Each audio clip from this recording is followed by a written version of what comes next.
BNS 69 ఒకటి పెట్టినారు, BNS 108 ఒకటి పెట్టినారు ఒక ఎఫ్ఐఆర్లో. అందులో కంప్లైనెంట్గా వాళ్ళ ఫాదర్ కానీ మదర్ కానీ ఉండే అవకాశం ఉంది, ఎఫ్ఐఆర్ కాపీ రాలేదు కాబట్టి. ఇంకొక ఎఫ్ఐఆర్లో ఆ పాప ఇవాళ మార్నింగ్ మీడియాకి ఇచ్చిన స్టేట్మెంట్ ద్వారా దాన్ని ఆధారంగా చేసుకొని పోక్సో యాక్ట్ సెక్షన్ 78 మామూలుగా బ్యాడ్ టచ్కి సంబంధించిన సెక్షన్ పెట్టడం జరిగింది. ఫస్ట్ ఎఫ్ఐఆర్లో 69 బిఎన్ఎస్ చెప్తున్నది ఏంటంటే sexual intercourse is obtained through a falls promise of marriage. Marriage చేసుకుంటా అని చెప్పి తనతో సెక్షువల్ ఇంటర్కోర్స్కి వెళ్ళడము అనే ఆరోపణ. 108 బిఎన్ఎస్ వచ్చి అబేట్మెంట్ టు సూసైడ్, అంటే ఫార్మర్లీ ఇట్ వాజ్ 306 ఐపీసీ, అంటే ఆత్మహత్యకు ప్రేరేపించడం, పురిగొల్పడం అటువంటివి వస్తాయి.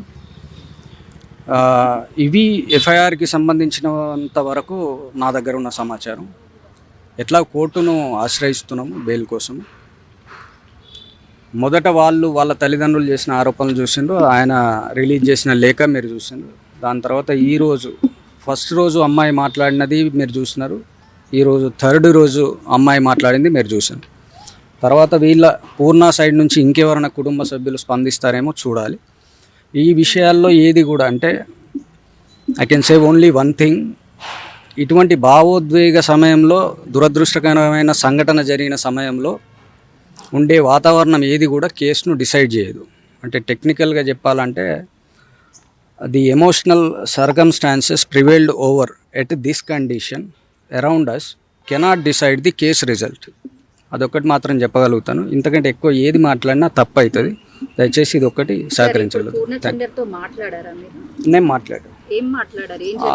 ఆ లేఖలో ఉన్న ప్రతి అంశము మనస్ఫూర్తిగా నేను రాసింది నిజము. అదే నా మనసులో ఉన్న మాట, జరిగింది అదే. ఎక్కడైనా నేను అదే చెప్తాను. అంతకు మించి నేను కొత్తగా అబద్ధంగా చెప్పాల్సింది ఏం లేదు, మార్చాల్సింది కూడా ఏం లేదు. నేను ఏ రోజు వాళ్ళ చావును కోరుకోలేదు. అమ్మాయిని నా కన్న కూతురు కంటే ఎక్కువ చూసుకున్న, దానికి అన్ని తగిన ఆధారాలు ఉన్నాయని ఆయన చెప్తున్నాడు. నాకు ఇచ్చిన ఇన్స్ట్రక్షన్స్, స్కూల్లో జాయిన్ చేయించిన విధానము, ఫీజులు పెట్టిన విధానం కానీ, ఆమెను అత్యంత గారాభంగా చూసుకున్న విధానము, ఆమెకు బర్త్డే ఫంక్షన్లు కానీ, ఏ ఫంక్షన్లు కానీ కొన్ని లక్షల రూపాయలు ఖర్చు పెట్టి చేసుకున్న విధానము, ఇవన్నీ కూడా ఆమె మాట్లాడే మాటలకు నేను చేసిన పనికి ఏమాత్రం సంబంధం లేదు. నన్ను బాధించినా పర్వాలేదు, నిజం మాత్రం గెలుస్తుంది. నేను ఏ రోజు కూడా వాళ్ళను ఒత్తిడి చేయలేదు, ఆమెను చనిపోవాలని నేను చూడలేదు. నేను లేఖలో రాసింది 100% నిజము అనేది ఆయన వర్షం. స్వేచ్ఛ చనిపోయిన తర్వాత కనీసం ఆఖరి చూపు, అంటే వాళ్ళ రిలేషన్ ఎన్నో సంవత్సరాల నుంచి ఉంది, ఎందుకు చూడడానికి రాలేదు?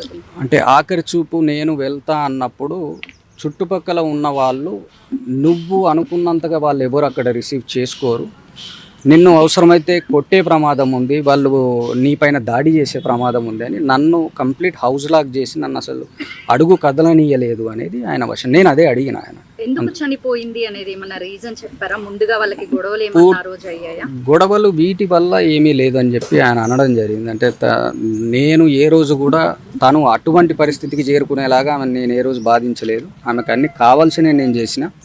నేను అదంతా లేఖలో రాసిన కాబట్టి ఆ లేఖలో ఉన్నదే నా మాట, నా వర్షన్ అని చెప్పి